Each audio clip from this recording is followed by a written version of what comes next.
This is ContactTalkRadio.com. Consciousness in action. And you are taking action into your consciousness by tuning into Contact Talk Radio. And on TuneIn.com, Ping.fm, and UpSnap Mobile. Contact Talk Radio.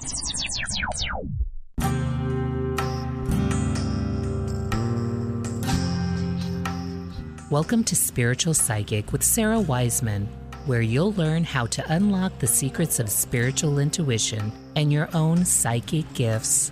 Here's Sarah.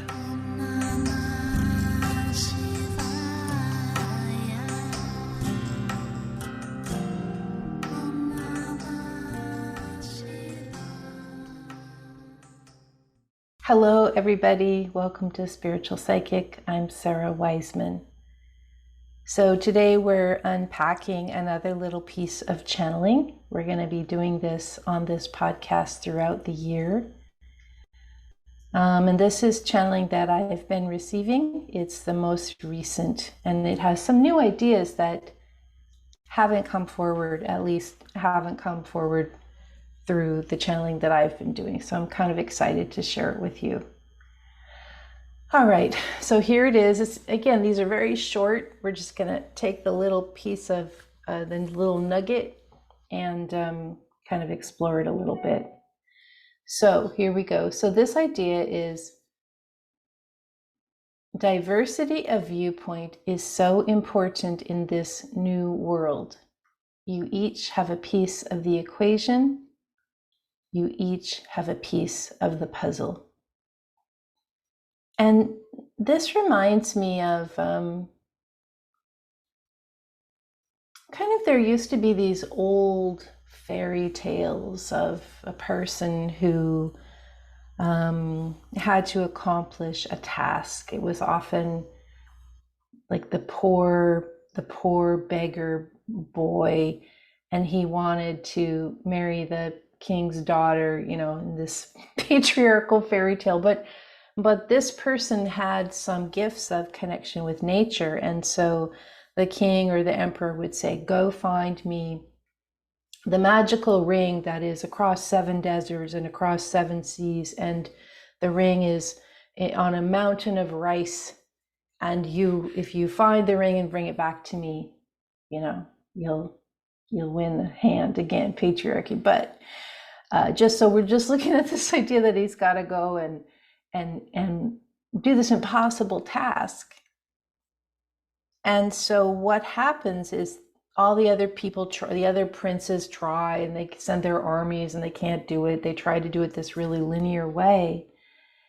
And this poor beggar boy in the fairy tale calls upon the winds of the air and calls upon the waves of the ocean, and then goes to the mountain and calls upon the ants of the earth, for example, and the ants immediately go and work together and immediately find the ring, because it's no big deal if you're an ant.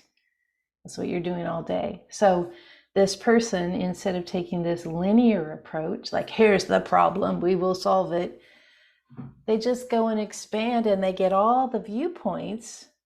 They get the viewpoint of the air that allows them to fly to the sea. They get the viewpoint of the waves that allows them to take them to the sea.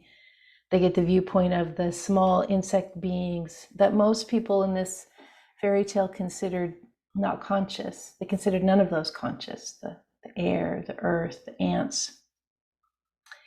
And in asking for help from the universe at large, not just the linear way, I will send my armies to do this, or I will send my best advisors, but by opening up to the universe, this question was solved. And so this idea that diversity of viewpoint is not just us talking to others, and most certainly it's not just us talking to people like us, with similar backgrounds, similar belief systems. It's about really opening up and speaking with, exchanging views, having this again, this sense of curiosity we talked about last time, where you're exchanging views with people who have differing viewpoints. How did they get to this viewpoint?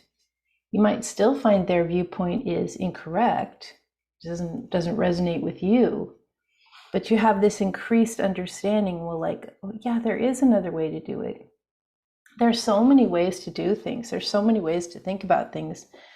A lot of the folks that I work with as students in the student training are very involved in these sort of international hubs where they're in contact with people from all over the world. And that's part of my goal too, is in the training itself, is to get people from all over to come. So we have this diversity of viewpoint, people with different backgrounds, people who've lived in different places, people who've had different life experience, people who've been exposed to different cultures or different religions or different